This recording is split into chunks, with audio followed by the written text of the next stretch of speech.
What it do, TOK students? So for today's at-home assignment, I'd like to just move the conversation along a little bit.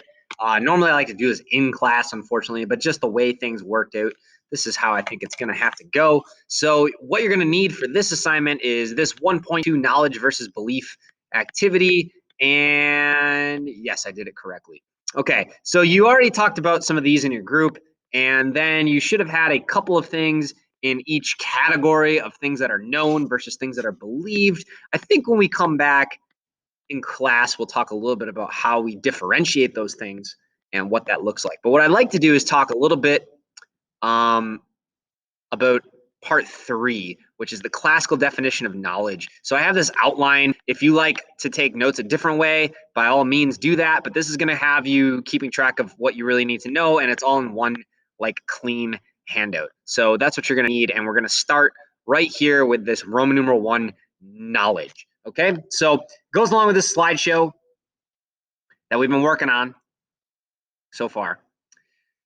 So we already did some of the ways of knowing. Again, this was something that used to be a key part of the TOK curriculum, but you're actually not required to talk about it anymore in your essay. But I still think it's good to think about how we know things.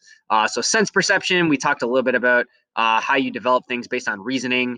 And we'll talk more about reasoning and logic and flawed reasoning as we go. Intuition, which is more of an unconscious type of reasoning you do. Language and testimony, so information you gain from others. And then faith, which is, again, one of the more esoteric, harder ones to understand, which is kind of just like your preconceived notions that you start with as a human being, like your boot up system, sort of.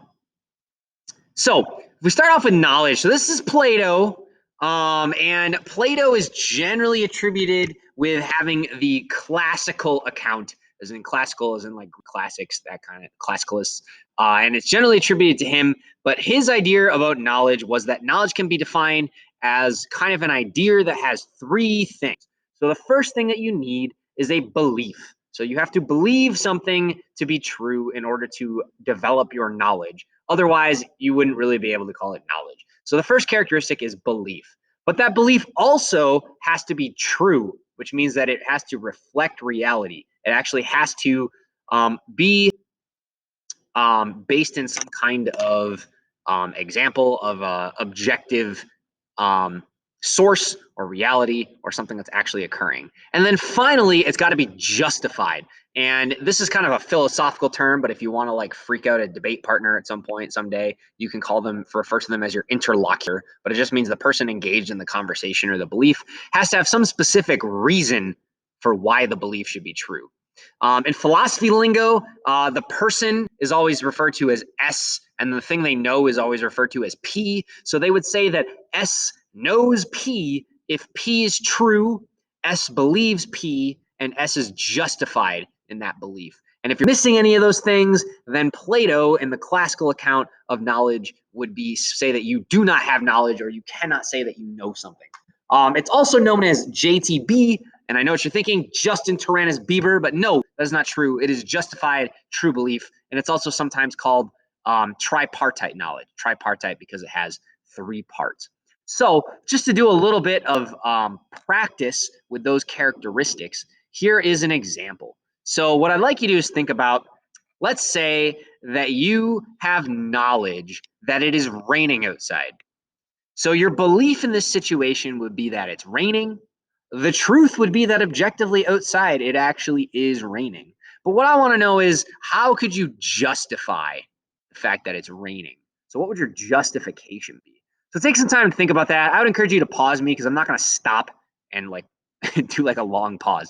So think about what are some ways that you could justify your belief that it is raining and that it actually is raining.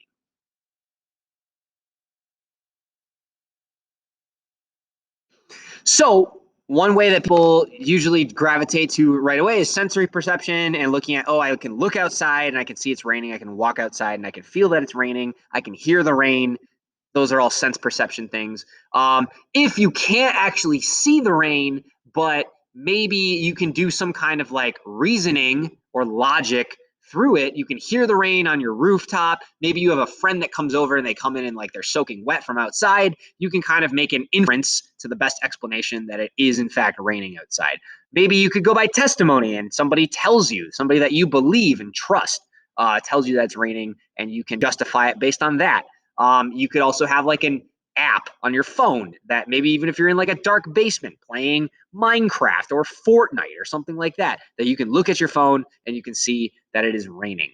And you have faith that that thing is accurate, and you trust it. So those are all examples of possible justifications. So just believing that it is raining without actually having a justification, Plato would say, is not knowledge. Hopefully that makes sense as a good example for you. So however, there are some problems with this. So some people over time, because you can think, I mean, Plato is doing his work. I mean, many in the BCE era, right? So many people have kind of come forth with different ways that this could possibly be wrong. And one of the most famous ways was Edmund Gettier, and I believe I might have the decade wrong. It was the 60s or the 70s, one of those crazy times where everybody was developing new ways of thinking, if you know what I mean. But he came up with some examples of maybe this doesn't always work. So I just want you to kind of think. Usually I stop and kind of talk about these, but I just want you to think about this. So here's a scenario. It kind of goes back to supposedly something Confucius said, a broken clock is right twice a day. So let's say that you want to know what time it is, and you look at the clock on the wall, and it says that it's 1 o'clock p.m. And it actually is 1 p.m., but the clock is actually broken. But it just happens to be right because a broken clock is right twice a day. So here's my question for you that I want you to try to think about. Based on the justified true belief model, do you know that it is 1 o'clock? Would you say that you have knowledge? So I'll let you pause and just pause for a little bit and think about that.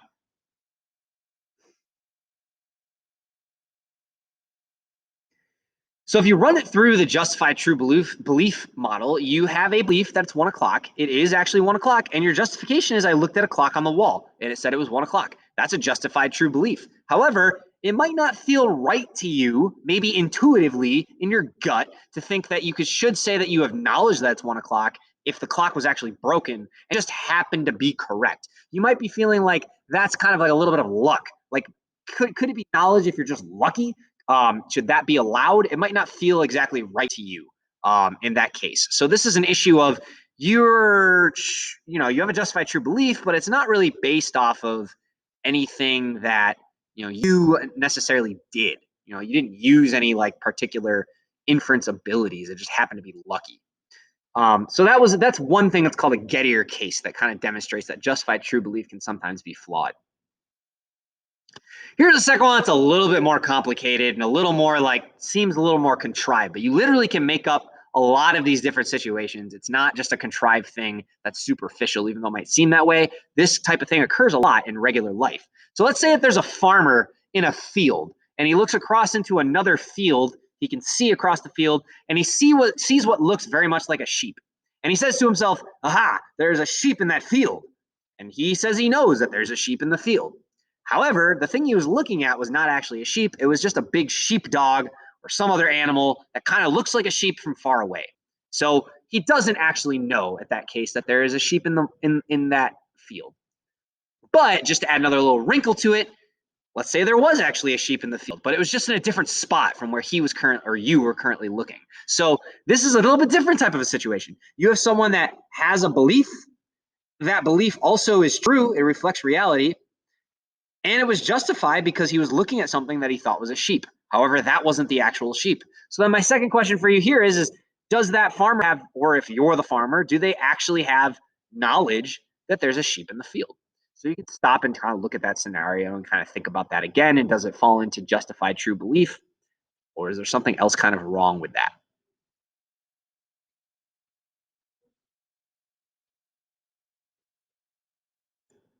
So you might feel like, yeah, it's justified. He has justification. It is reality. However, it's not really a specific belief. Hello. I need to pause you really quickly so that I can say hello to my friends. Yeah, you're home. Okay, sorry about that. Somebody came in to say hello. So we were on the Gettier cases. So again, justified true belief with the farmer.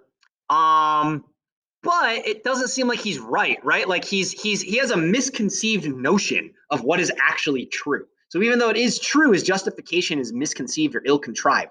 That's another thing, is you got to make sure that what you're claiming to know is actually built on true premises. So those are kind of some things to reflect upon. If you find these intriguing, they're called Gettier cases.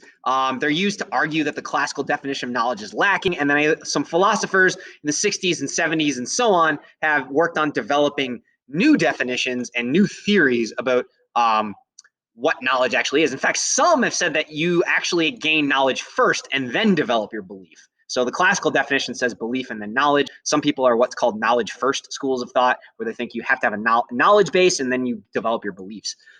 So those might have been, if they're a little too meta, a little too confusing, I might throw a video down that kind of explains some of them as well. I'm not going to test you with like a Gettier case or anything like that, but it's just to kind of show the perspectives. So this is what I kind of want to leave you with. So based on the problems with the classical definition of knowledge demonstrated by the Gettier cases, what do you think should be added to the justified true belief definition to create a better definition of knowledge?